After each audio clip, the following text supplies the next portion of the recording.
Yes, ma'am. I have heard of the B'nai B'rith in relationship to Freemasonry and also the ADL. And can you tell me exactly what is B'nai B'rith? Yes. B'nai B'rith, which is, the words mean sons of the covenant. It's Hebrew words.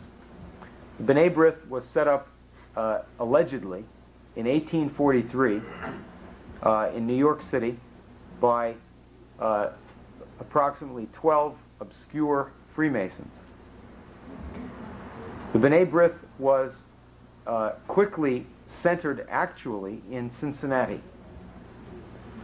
in the 1850s. And its virtual sole preoccupation was a very small organization. By the time of the Civil War, it had about between 1,000 and 1,500 members in America.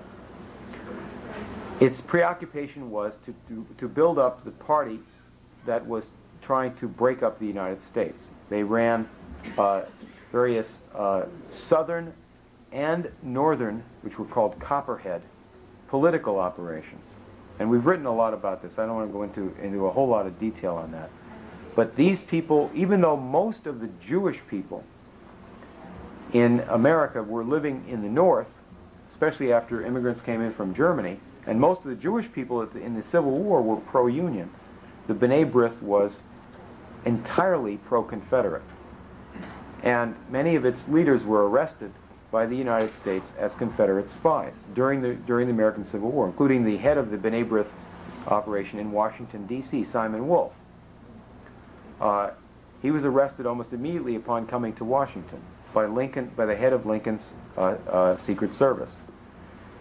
Later on, he was a close friend of John Wilkes Booth, and the day that Lincoln was assassinated, he went drinking with John Wilkes Booth, and they supposedly talked about John Wilkes Booth's personal problems, and a few hours later, Wilkes Booth killed Lincoln. This is a part of the British party in Freemasonry, the British faction in politics, and they're allied to other British operators. So you can't understand this without, again, going back to this question of Great Britain.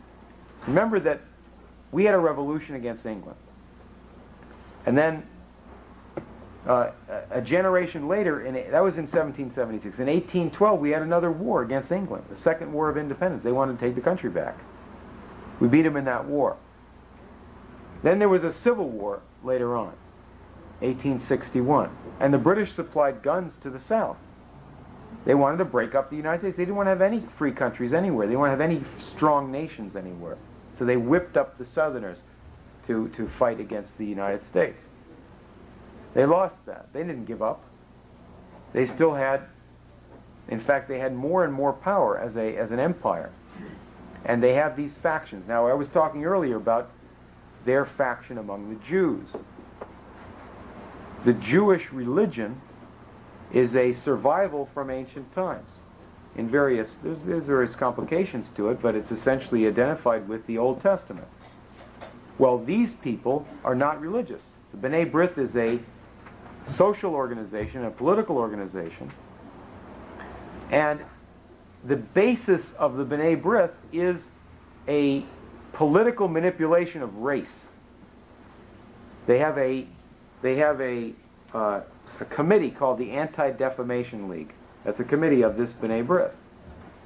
In the 20th century, when this Anti-Defamation League has existed, they have specialized in saying in public that certain people were anti-Jewish or anti-Semitic. And they're very selective about this because they didn't participate during the time that Hitler was the dictator of Germany. They didn't participate in the movement against Hitler. They also participated in the Ku Klux Klan. They also blackmailed J. Edgar Hoover, who had certain sexual problems and certain personal problems. Gay Edgar Hoover. And you'll find that the gangsters who make up, I'll give you an example of one of these guys, Mo Dalitz. Morris Dalitz, D-A-L-I-T-Z, got the award from the B'nai B'rith, from the Anti-Defamation League. They call it the Torch of Liberty Award because he gave him a lot of money. But also because he's an owner of Hollywood Productions. He is he's the main corporate owner for Meyer Lansky in Las Vegas.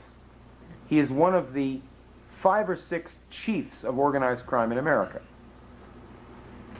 There are other people like Kenneth Bialk and others. Organized crime of the Meyer Lansky faction, that is Jewish organized crime, is represented in the political world by this Anti-Defamation League. Now, what is their religion? See, this is where you get down to the brass tacks of the thing. In New York City, they had a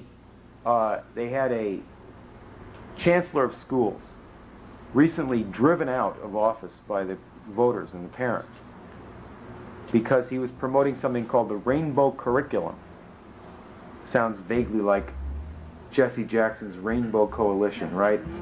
Good liberal mishmash, right? Well, this Rainbow Curriculum promoted the idea that the children should be taught to be comfortable with homosexuals, with adult homosexuals. And the parents thought this was not a good idea. A lot of the people promoting that were members of the North American Man-Boy Love Association, who were pederasts.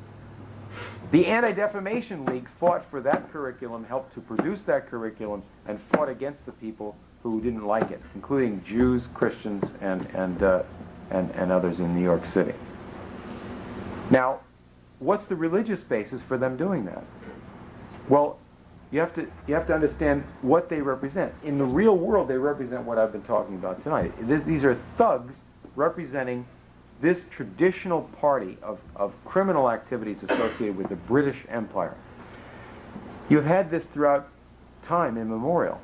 You've had people who are associated with crime and who would say that they have something to do with religion, but they represent something different than that.